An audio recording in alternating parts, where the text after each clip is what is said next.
Hello everybody, my name is Fariba, and welcome back to my channel, The Medieval Reader. So today I wanted to have a discussion video about Go Set a Watchman by Harper Lee, which I just finished today.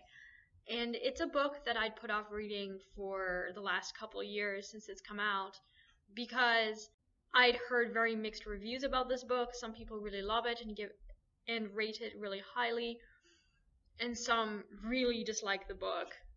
And I didn't know if I would like the book at all. But then most recently I've been thinking a lot about Privilege and Prejudice, and that really convinced me to pick up Go Set a Watchman. So because this is a discussion video, there will be spoilers, so you have been warned. Okay, my general thoughts. Go Set a Watchman, while it's not well written, I think is a very important and a very relevant book today. So, Jean Louise is 26 years old. She's come back to her hometown. Her father is elderly, he's in his 70s. And she's still rambunctious, she's still very independent, but she still looks up to her father. And then she learns that her father is actually racist, that he's a segregationist. He thinks that the recent Supreme Court ruling outlawing segregation is challenging states' rights, that it's also mixing races that should be separated, that should be kept apart. Atticus, as well as his brother, Uncle Jack, have extremely prejudiced views about blacks whom they think are intellectually inferior to whites, and Jean Louise is really upset about this realization because, like many of us who read To Kill a Mockingbird, Atticus was to her the exception to the South. He was that white man who was not prejudiced, who was not in support of segregation. And so most of this book is her realization that her father wasn't who she thought he was. The reason why I think this is such an important book is because when we often talk about racism, and this is becoming increasingly less so, thankfully, but at least when I was in elementary school, we talked about racism as something as being in the past, right? So this was something that went on 50 years ago. It's no longer the case. The Civil Rights Act fixed racism. Discrimination against blacks doesn't exist anymore. We're moving forward. We're colorblind. And Atticus Finch is usually the example of that white person who was not part of the system, which, of course, we see in Go Set a Watchman is not the case. He was actually a part of the system. But the problem with that narrative of, well, we're not racist anymore, is that we don't acknowledge the racism that actually exists in our society, the kind of institutional racism. And I think also what ends up happening is we don't talk about what prejudice is and how people become prejudiced. I think one of the reasons why I find this book so important is because some of the most intelligent people in Macomb County are also the ones who are leading the movement in support of segregation. They're the ones who hold these views. Atticus is a lawyer. Harper Lee describes Atticus's brother also as this very educated man who reads widely. So these are educated people who justify their prejudices through reasoned argumentation.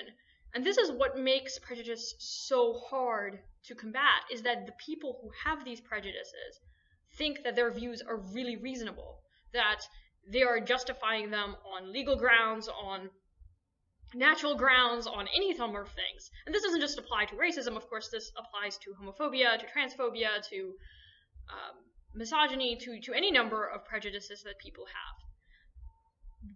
Another thing that I found also interesting was how Uncle Jack will distinguish himself not only from those in New York who have these really progressive views that he does not think are progressive at all, but also from the white supremacists. He says, well, I'm not the KKK. The KKK use violence, and, they have all these views that are horrible. Like, I'm different, I'm more enlightened. And so does Jean Louise. she thinks that she's not prejudiced. She thinks that she's colorblind, but if you actually pay attention, you'll notice that actually she is pretty prejudiced still. Yes, she might not be a segregationist, but at the same time, she seems to be worried that perhaps blacks and whites might marry more frequently. That could be a problem. That's what she seems to suggest in her conversations with her father and with her uncle. So she's also a pretty prejudiced person. What makes this book so good is that Jean Louise thinks about all of the great things her father taught her. And we get to see that Atticus is in some ways a good person. He's a person who was a good role model for her. And yet at the same time, he had all these problems. Like, he wasn't this immaculate person. And I think that it's so important today, as we're talking more and more about privilege and about institutional racism or any institutional prejudices in our society, that we don't just think about prejudiced people as exceptionally bad people. And then we try to understand why it is that these people have these prejudices, because they think that their views are very rational. And perhaps that's why it is so hard for all of us to overcome our particular prejudices, is because we justify them through some logical argumentation, as Atticus the lawyer here and his brother do, and also Jean Louise in many ways, because when she's thinking about her relationship with Calpurnia, she thinks, well, wasn't our relationship just convivial? Like, why is Calpurnia being so negative towards me? She doesn't realize her privilege. She really doesn't. She doesn't understand why Cal would be so upset. She wants to have equal rights like all the white people. And she can't really trust Atticus to defend her husband, because Atticus is only defending blacks so that the NAACP doesn't step in. I mean, that's when he admits that, right? Like, he doesn't really care about equality. He just wants to save face. Ghost at a Watchman will probably end up being one of my favorite books this year, despite it being very poorly edited, or maybe not even edited at all. I think this is just a first draft. It seems like that's one of the reasons why it gets such a low rating.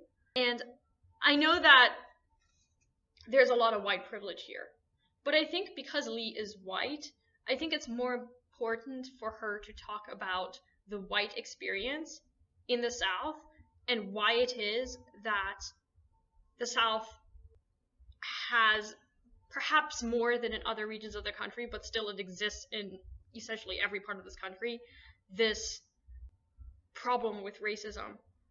And it's not her excusing it. At least I didn't get the impression that she was trying to justify Atticus's views or Uncle Jack's views, but to really just show how these people think, how maybe all of us think, and ultimately what it's like when our friends and our family members, when people we looked up to growing up, end up being problematic.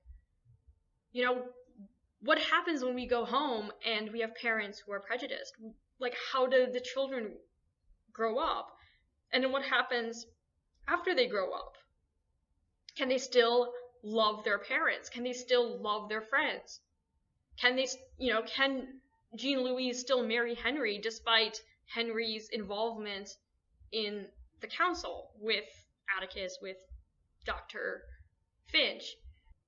Ultimately, I think Ghost at a Watchman is important because it gives us another side to the story of To Kill a Mockingbird. And I think that teachers who assign To Kill a Mockingbird should also assign Ghost at a Watchman, because we need to be having this conversation, and we need to be thinking about why it is that people hold the views that they have, so that they can be exposed for what they are, which is just prejudice.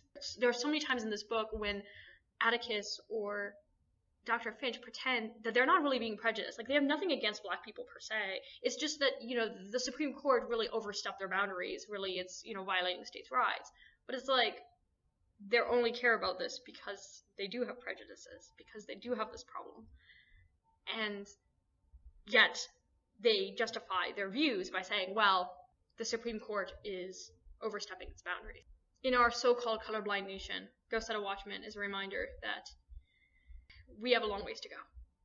So I highly recommend this book. It definitely has ended up being one of the best books I've read this year. So please tell me what you thought about Ghost at a Watchman. Did you like it? Did you not like it? What are your thoughts about any of the things I mentioned here? And I'll see you later. Bye now.